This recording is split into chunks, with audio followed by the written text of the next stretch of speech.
ఈరోజు నేను చాలా సింపుల్గా మసాలా వడ అయితే ప్రిపేర్ చేస్తున్నాను. దానికి కావాల్సినది బాగా గ్రైండ్ చేసుకున్న పప్పులు, అంటే లైక్ శనగపప్పు ఒక 4 hours నానబెట్టేసి ఇలా గ్రైండ్ చేసుకున్నాను.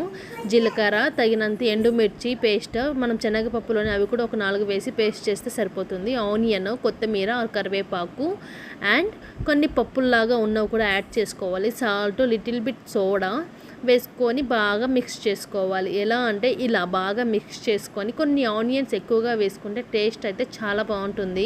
అప్పుడప్పుడు ఒకసారి ఇలా ట్రై చేయండి. ఎప్పుడు ఆనియన్ తక్కువ వేసుకున్న అంత టేస్ట్ అనిపించదు వడ, మసాలా వడ.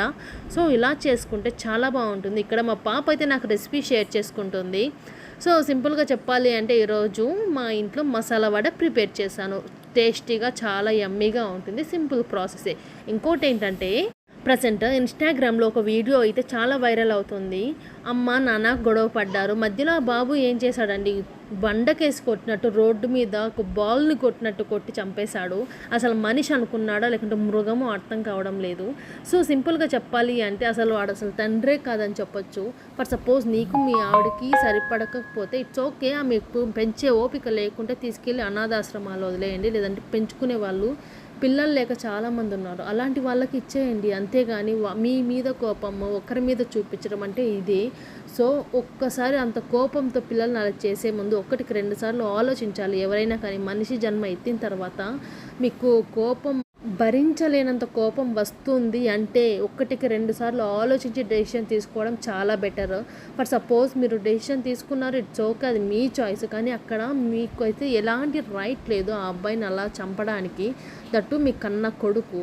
సో ఇలాంటివి చూసినప్పుడే అనిపిస్తుంది అసలు ఎవరి దగ్గర మన పిల్లలకి సేఫ్టీ లేదని. ఆ తల్లి కూడా అలాంటిదే అనుకుంటాను. ఎలా వదిలేసిందో ఏంటో ఆ బాబుని వాళ్ళ నాన్న దగ్గర. ఆయన బిహేవియర్ తెలిసి కూడా ఇంత ఇదిగా క్రూరంగా ప్రవర్తిస్తున్నాడు అంటే ఆ తల్లికి ముందే తెలుసుంటుంది వాడి బిహేవియర్ ఏంటి అనేది. ఇప్పుడు సోషల్ మీడియాలో వాళ్ళ నాన్న వీడియో కూడా వచ్చింది. అంటే పోలీసులు చుట్టుకొని నిలబడడానికి కూడా కాళ్ళు రావడం లేదు వాడికి. కానీ అది కూడా తప్పే, అలా చేసిండకూడదు. డైరెక్ట్గా ఎన్కౌంటర్ చేయడం correct.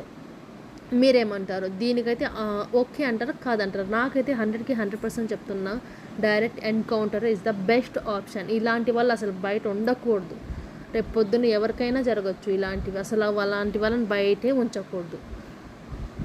Do follow and subscribe to my channel. By.